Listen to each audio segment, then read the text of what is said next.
এটাই কি তাহলে শেষ কথা তোর? আর একবার ভালো করে ভেবে দেখলে কি পারতিস না রনি?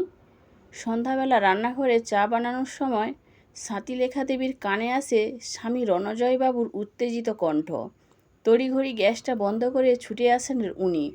রণজয় তখন নিজের মতো বলে চলেছেন, কাজটা তুই ঠিক করছিস না রনি। আমার জন্য না হোক, অন্তত তোর মায়ের জন্য একবার। হ্যালো, হ্যালো, তুই কি শুনতে পাচ্ছিস আমার কথা? বলতে বলতে রিসিভার চেপে মেঝেতে বসে পড়েন উনি। কি গো, ফোনটা কেটে গেল নাকি?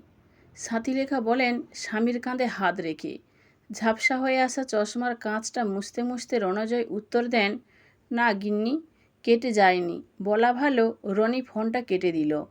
আমাদের কথা শোনার মতো ইচ্ছেটাই যে ও হারিয়ে ফেলেছে। আন্দাজ করেছিলাম এমন কিছুই ঘটবে।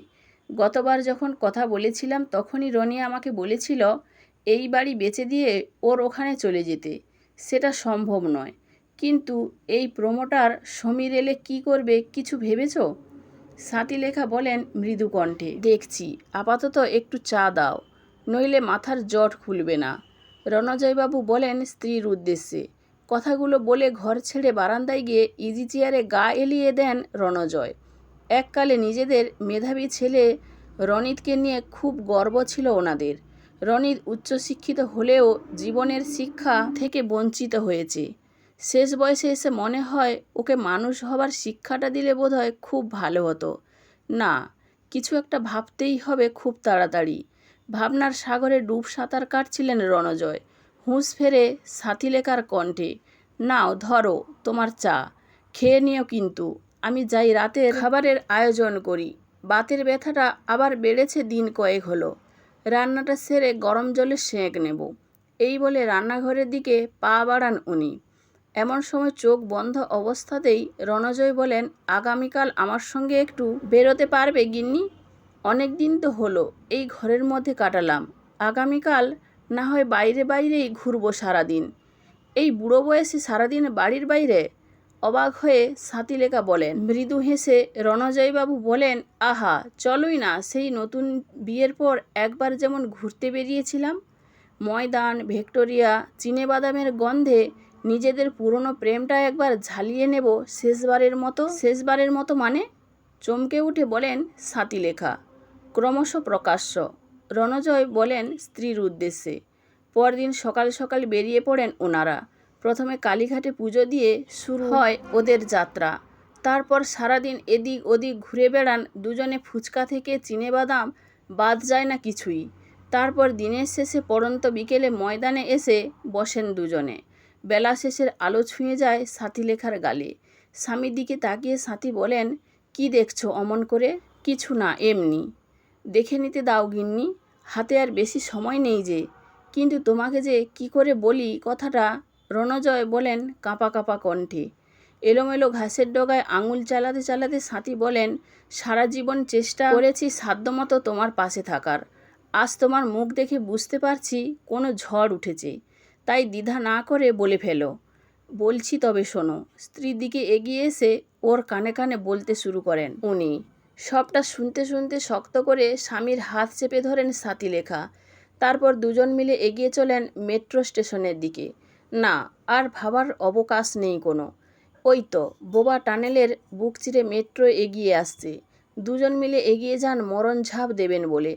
বেঁচে থেকে লাভ কি? সময়ের জাঁতাকলে ওনাদের জীবনটাও তো নিকষ কালো সুড়ঙ্গের মতোই হয়ে দাঁড়িয়েছে। এইভাবে প্রতিদিন প্রমোটারের চোখ রাঙানি, বাড়ি বেচতে রাজি না হলে বাজার যাতায়াতের পথে মস্তান পাঠিয়ে হুমকি, এসব মানসিক চাপ কতদিন সহ্য করা যায় বুড়ো বয়সে পৌঁছে? তার থেকে একেবারে শেষ হলেই সব চুকে বুকে যাবে। কিন্তু না, ঝাঁপ দেবার ঠিক আগের মুহূর্তে একটা হাত যেন টেনে ধরে ওনাদের দুজনকে। ঘটনার আকস্মিকতায় জ্ঞান হারান ওনারা। যখন জ্ঞান ফেরে রণজয় আর স্বাতীলেখা দেখেন নীলচে আলোয় আলোকিত কোনো এক হসপিটালের কেবিনে শুয়ে আছেন ওনারা পাশাপাশি বেডে। ওনাদের বিছানার অদূরে বসে আছে একটি মেয়ে, বয়স মেরে কেটে বছর 30। শ্যামলা হলেও চোখ দুটো অসম্ভব উজ্জ্বল। ওনাদের জ্ঞান ফিরতে দেখেই বলে, শরীর দুর্বল আছে আপনাদের, এখন উঠবেন না। কিন্তু তুমি কে মা? কেন বাঁচালে আমাদের? রণজয় জিজ্ঞাসা করেন। মৃদু হেসে মেয়েটি বলে, আমি দামিনী। কোনো কারণে আপনারা বাঁচার ইচ্ছা হারিয়েছেন, সেটা বুঝতে পারছি, কিন্তু কেন?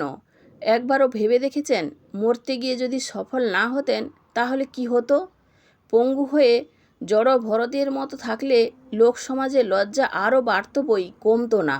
আসলে আমাদের ছেলে রনিত আর কখনো এদেশে ফিরবে না। আমরা দুই বুড়ো বুড়ি সম্পূর্ণ একা। প্রমোটার বাড়িটা দখল করতে উঠতে বসতে চাপ দিচ্ছে, তাই আমরা এই সিদ্ধান্ত নিয়েছিলাম। এত কিছু যুক্তিতর্ক ভেবেই দেখিনি। এতদূর বলে কান্নায় ভেঙে পড়েন স্বাতীলেখা। হ্যাঁ, এই ভুলটাই আপনাদের মতো অনেকেই করে থাকে। আর ওই প্রমোটাররা বেছে বেছে এরকম মানুষদেরই টার্গেট করে।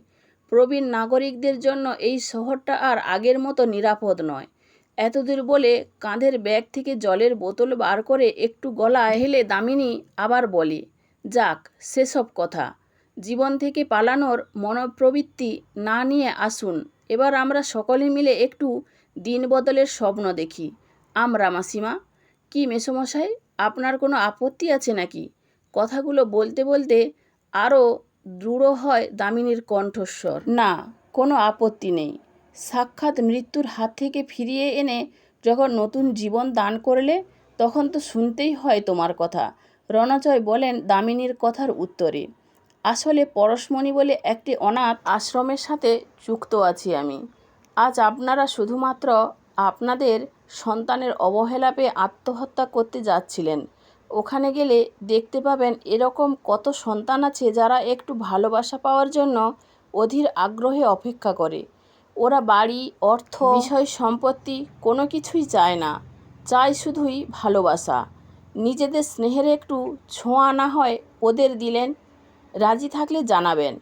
এখন আমি আসি, আগামীকাল আবার এসে দেখে যাব আপনাদের। নমস্কার। এই বলে কেবিনের দরজা ঠেলে বেরিয়ে যায় দামিনী। পরদিন সকালে চোখ মেলতেই দুজনে দেখেন মেঘলা আকাশের বুক চিরে বাইরে সোনাঝরা রোদ উঠেছে। ডাক্তার বলে গেছেন আজই ওনাদের ছুটি দিয়ে দেওয়া হবে বিকেলে, কিন্তু দামিনী তো এখনও এলো না। ভাবতে ভাবতেই চলে আসে, ও কি মাসিমা, মেসোমশাই, আজ তো আপনাদের ছুটি হয়ে যাচ্ছে শুনলাম। কখন যাচ্ছেন বাড়ি? আমি সঙ্গে করে পৌঁছে দেব আপনাদের। বাড়ি যাওয়ার আগে তোমার সঙ্গে তোমাদের পরশমণি আশ্রমে যেতে চাই। নিয়ে যাবে আমাদের মা? সমস্বরে বলে ওঠেন দুই বুড়ো বুড়ি মিলে। নিশ্চয়ই যাব। বাবা মা চাইলে মেয়ে সেটা না দিয়ে পারে? বলতে বলতে চিকচিক করে ওঠে দামিনীর দুই চোখের কোণ। হসপিটাল থেকে ছুটির পর বিকেলে দামিনীর হাত ধরে পরশমণি হোমে পৌঁছান স্বাতীলেখা আর রণজয়। ছোট ছোট বাচ্চাগুলো দৌড়ে আসে ওদের দামিনী দিদিমণিকে দেখে।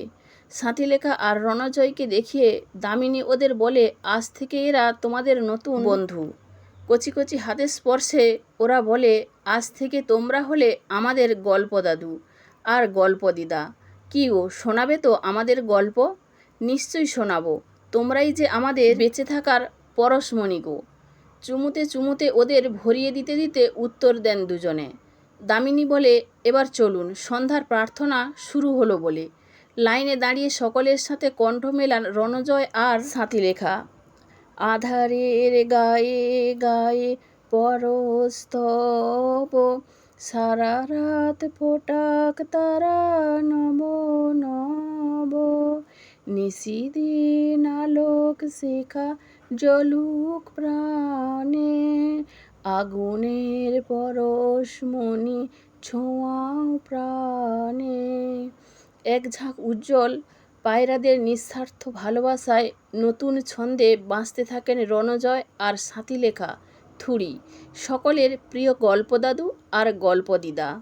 বন্ধুরা, গল্পটি যদি ভালো লেগে থাকে তাহলে প্লিজ লাইক, কমেন্ট ও শেয়ার করতে ভুলবেন না। আর নতুন বন্ধু হলে অবশ্যই সাবস্ক্রাইব করে সঙ্গে থাকবেন। ধন্যবাদ, ভালো থাকবেন।